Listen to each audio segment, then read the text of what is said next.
Hello guys, kamusta na kayo? Welcome back to our YouTube channel, Rice Backyard. So, tagal nating walang upload guys. Medyo nabibisi lang tayo nitong mga nakaraan. Pero ngayon, sama ko kayo sa pag-unbox ng aking parcel na dumating today lang. Time check natin is 2 o'clock ng hapon.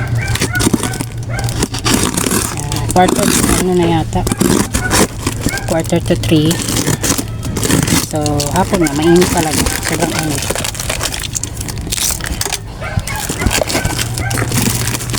Ayan, from ano nga pala to guys, from Succulent Dewdrop.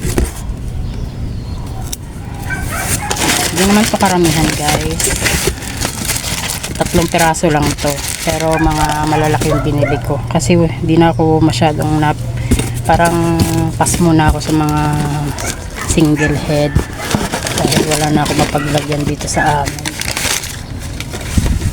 Ayan lang siya guys, 3 pieces. So let's start. Avant-Garde, si Avant-Garde. Yan. Mga ano to guys, mga multiple heads. Kaya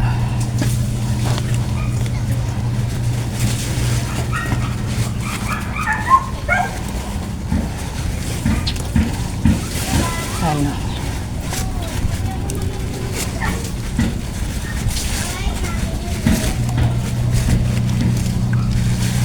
daming ano, ang dami talaga maglagay ng tissue ni ma'am, ano, ni Miss Charvy. Ayan siya guys, ganda ng kulay yun.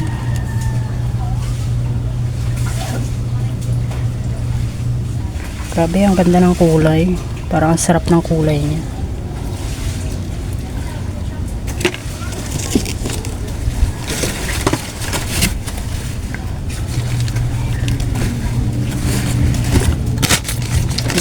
Lagyan ko lang ng sa pinto pag lalagyan ko kay medyo madumi. Yan, Avant-Garde.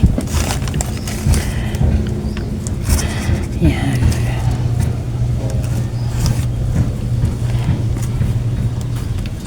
Next natin si saan ito?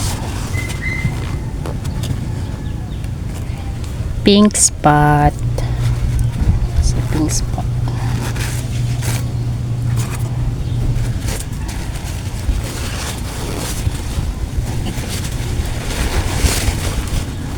Hindi na ako nag-gloves guys, kay konti lang naman to, 3 peraso lang, tsaka wala namang mga farina to. Oh, medyo naglagas siya. Ay, medyo naglalagas siya guys.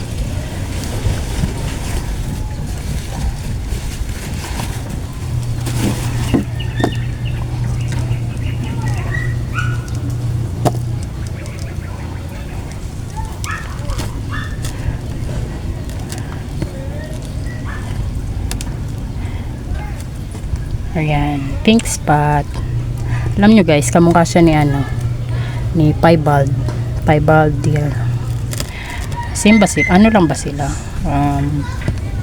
Isa lang ba sila or ano lang, family related lang? Pinsan ko, parang magpinsan pa sila or iisa lang talaga? Parang halos pagkapareho lang. Ito yung mga nalaglag. Tubo pa kaya to, medyo may mga ano may mga sakit. Ayan, medyo mashi hindi ko na isasama dun, baka. And last one guys, si ice cream. Magkakamukha lang to guys, yung binili ko na to.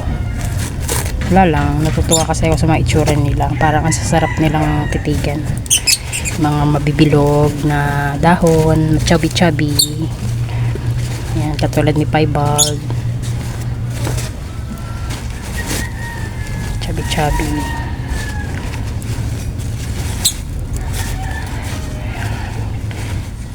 si ice cream.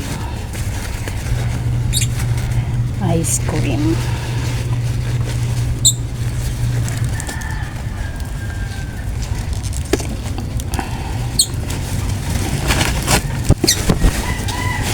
Yan, tanggalin natin itong mga tissue. Ayan guys. Nalaglag yung kanyang ibang leaves guys.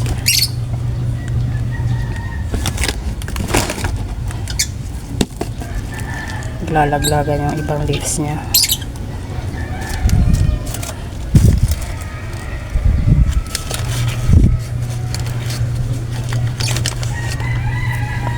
Yan. Ito. Pwede ba itong ipapropagate? Hindi na yata ito pwede. Pero sama natin kasi mukhang hindi naman siya mashi-mashi. Ayan lang guys. Kunti lang siya talaga. 3 pieces. Tipid muna tayo ng pagbili. Kaya wala na tayong napaglalagyan guys.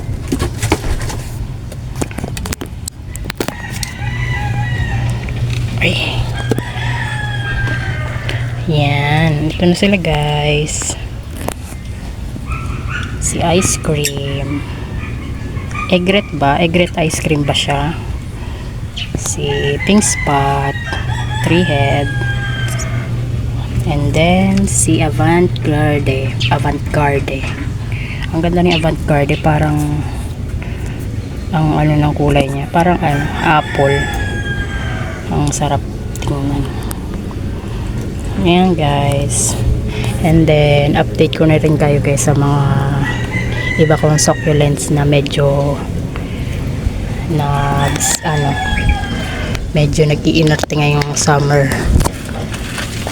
Na sila nasusunog, ewan ko kaya tamad kasi na kasi hindi kasi ako gano'ng napunta dito ngayon. Yan siya guys. Si Mule guys, kung natatandaan nyo guys, nakatanim to si Mule sa clay pot, pero nito mga nakaraan napapansin ko siya ganyan nag-aano siya ganyan Ayan, naglalaglag yung dahon niya guys. Di ko alam kung bakit.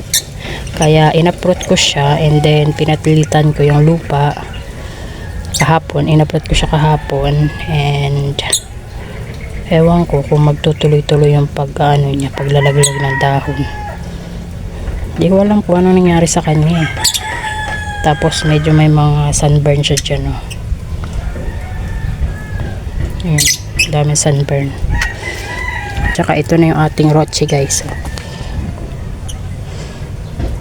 Nagmashi na yung mga leaves niya, naglalaglag din. Ewan ko kung mamadedes na siya.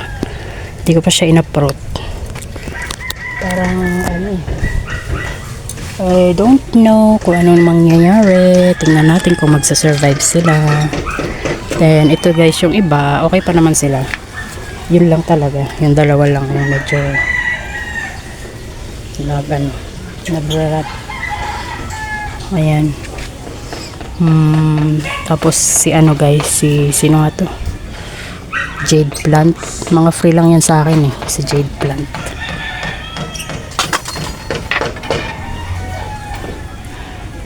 From Shopee. Free from Shopee. Ayan, nag-aano siya, sunburn. Hindi ko na rin naman ginagalaw. Hinayaan ko lang siya dyan sa gilid. Baka mas lalong mag-inarte pagka inilipat ko pa para masanay siya dyan. And then sino pa ba nagloko? Ito guys, nagloloko si sino nga to?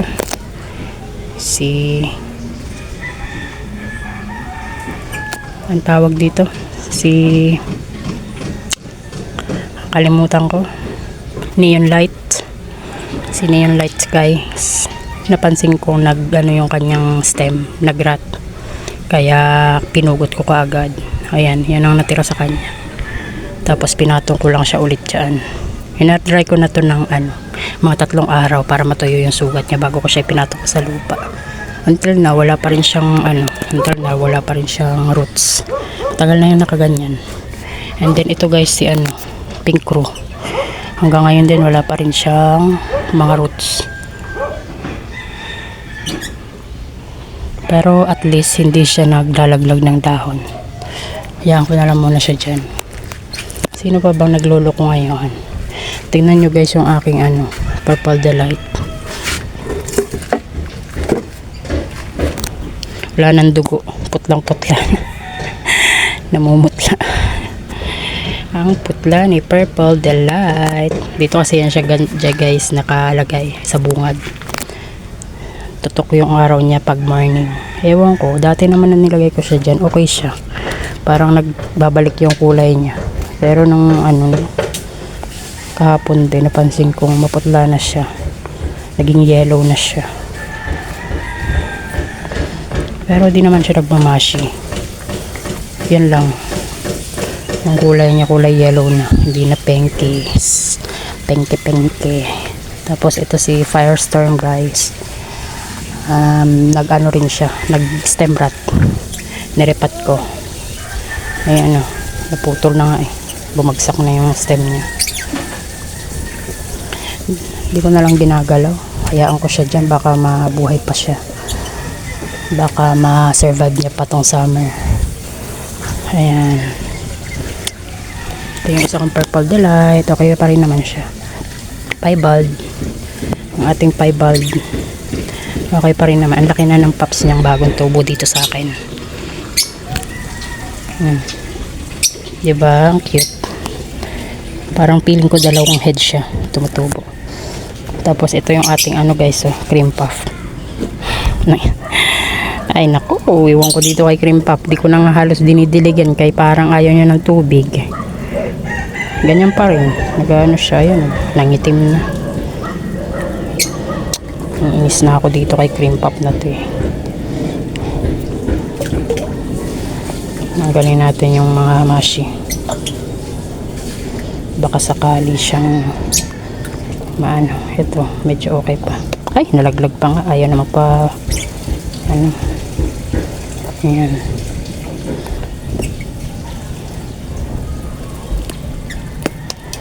Ayan diba? Mashi. Tapos itong isa guys, na yan. Nagrat yung ilalim niya. Pero hindi naman tumuloy. Ngayon meron na siyang mga root. Ayan, may mga bagong root na siya. Hindi ko lang ginagalaw para kumapit na siya dyan sa lupa. And then ito yung ating pink rose. Naninilaw sila guys. Ewan ko. Nung nakaraan ang tatingkad ng kulay nila eh. Kahit sobrang init. Hindi ko alam ngayon bakit parang napapansin kong medyo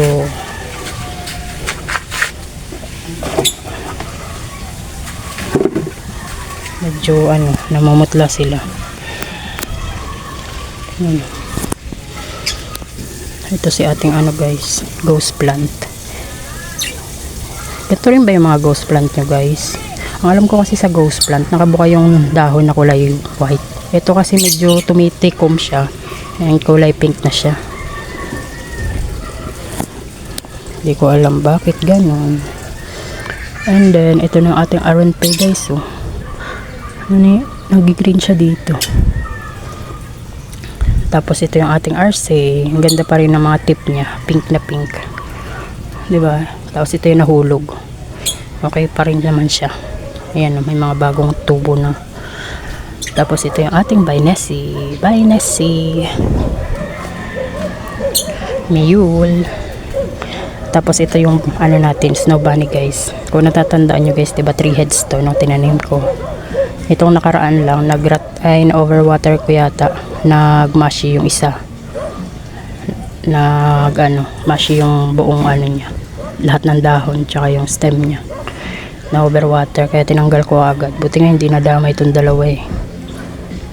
Pero hindi naman kasi yun magkadikit. Nakaiwalay kasi yun.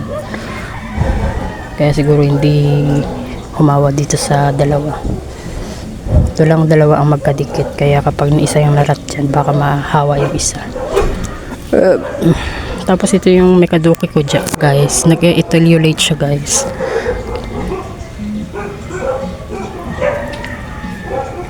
Sobrang init naman dito. Napakainit kaya dito. Hindi ko alam ba't siya ganyan. Tumutubo siya ng mataas. Dati compact yan eh.